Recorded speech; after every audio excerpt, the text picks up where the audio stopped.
औज़ुबिल्लाहिमिनश्शैतानिर्रजीम बिस्मिल्लाहिर्रहमानिर्रहीम हकीम गुलाम मसूद साबरी अल मखदूम दवाखाना phone number 0309655265। जी ये माशाल्लाह चौधरी साहब आए हमारे पास।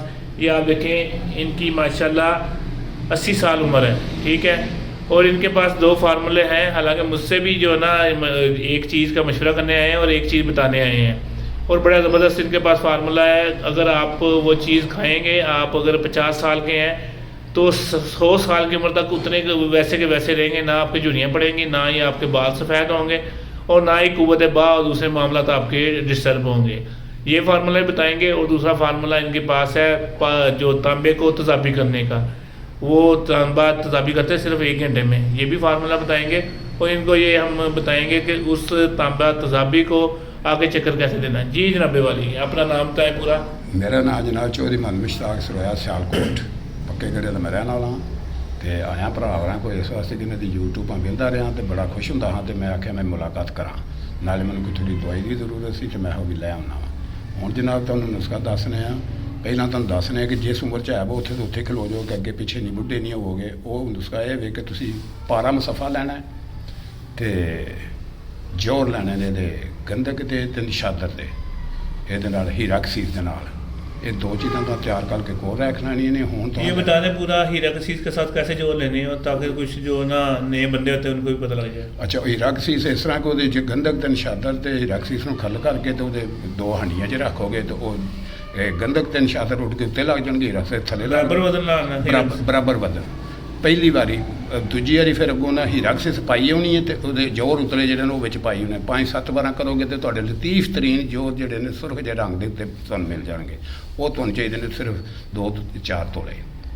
हुण की करना तुहां कि वो जिहड़ा पारा मुसफा कीता है उहदे विच हीरा खल करना, तो विच वो जिहड़ा सोना 3 ग्राम खल करना। 3 ग्राम सोना, 9 ग्राम पारा, 1 रत्ती हीरा, इनू खल करके उहदी बना लेनी टिक्की।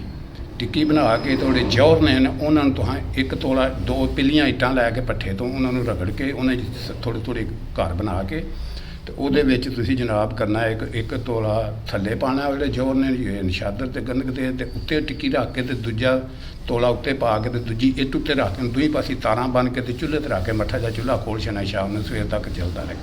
सवेरे उठोगे खोलोगे तो सिर्फ टिक्की पई होएगी, होर कोई उन्होंने 1 अंबल 2 अंबल च भी हो जाता, कदे 2 गलत हो जाए, थोड़े बहुत मट्ठी आगो तो 3 करने पाई जाते हैं। वो सुरख रंग की खून अंगर बन जाएगी टिक्की। उन्हें पी के शीशी पा लेना, शीशी पा के तुसीं जनाब संभाल के रख लेना है। हुण तुहां लैनी कपड़े सिउण वाली सूई, वो खोब के तो उन्हें बिच झाड़ना भी है, तो उन्होंने किसी मलाई ते या मक्खन ते ला के तुसीं जनाब 15 दिन खाशा ना करना अपनी सारी उम्र। जिथे है वो तो उत्थे खलोते रहोगे, बुढ़ापा नहीं आएगा, झुरनियाँ नहीं आउणगियां, कोई लक दर्द, कोई गुर्दे कमज़ोर, कोई शायद होएगी नहीं। 100 साल के बाद भी जाके तुसी मतलब 17 साल की लड़की ने शादी कर सकते हो। जनाब ये हो गया एक नुस्खा तुहाडी अपनी ज़ात वास्ते।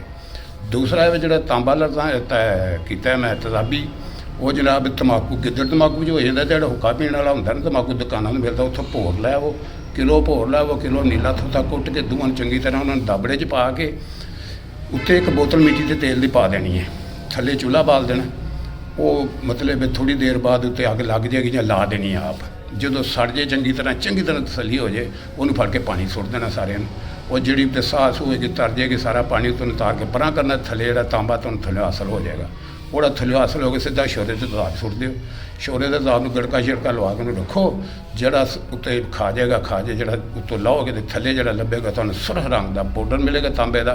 जनाब उन्होंने भावें 100 साल भी तुम तालाब च पै गड़ के लवा, खाएगा नहीं।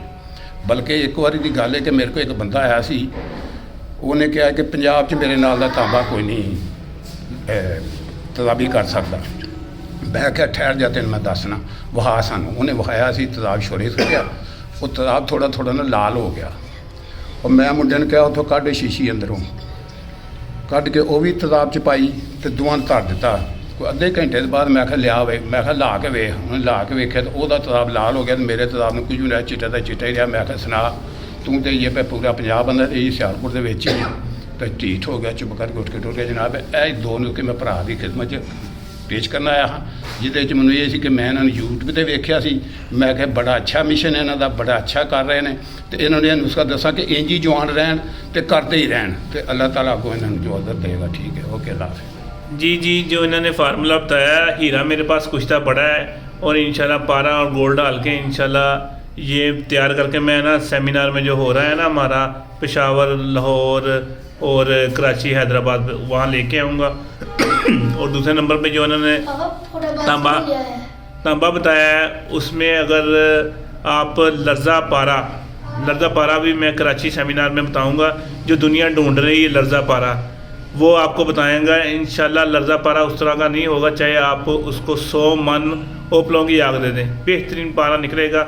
वो लर्जा पारा अगर इस तांबे को लगा दें तो ये ना चक्कर भी खाएगा और मकबूल बाज़ार भी होगा। और जिन्होंने ये फार्मूला लेना होगा वो भी सेमिनार में ले सकते हैं, क्योंकि हीरा वगैरह सारा कुछ मेरे पास पड़ा है और ये फार्मूला तैयार करके लेके आएंगे। जो खुराक खाएगा इंशाल्लाह 100 साल तक वैसे का वैसे ही देगा। शुक्रिया, दुआ में याद रखना। हकीम गुलाम मसूद साहब जी, अल मखदूम दवाखाना। और एक चीज़ हम लेके आ रहे हैं, शुगर की सिर्फ एक खुराक, सिर्फ 250 mg का कैप्सूल खाना है।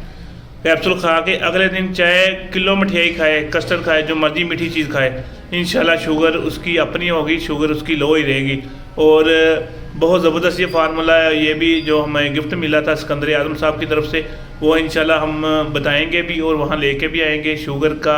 और जिनके डायलिसिस होते हैं, जिनके हफ्ते में 3-3 दफ़ा डायलिसिस होंगे, सिर्फ एक दफ़ा खुराक खाने के बाद डायलिसिस नहीं होंगे। और जो एजोस्पर्मिया का मरीज़ हैं, इंशाल्लाह एजोस्पर्मिया का मरीज़ 11 दिन के बाद अपनी रिपोर्ट करा लेंगे तो वो जो ना एजोस्पर्मिया से निकल चुके होंगे, उनके स्पर्म आएंगे। ये चीज़ें हम अपने सेमिनार जो हमारा हो रहा है 3 फरवरी से लेकर 7 फरवरी को हम कराची तक पहुंचेंगे। ये टूर में इंशाल्लाह आपको वक्तन सारे फार्मूले बताएंगे। दुआ में याद रखना। हकीम गुलाम मसूद साबरी, इनकी दवस्त से मैंने ये आपको फार्मूले बता दिए हकीम। और ये माशाल्लाह बड़ी चीज़ें ख़ुद भी बनाते हैं और लोगों को गिफ्ट भी देते हैं। दुआ में याद रखनी है। शुक्रिया, अस्सलाम वालेकुम।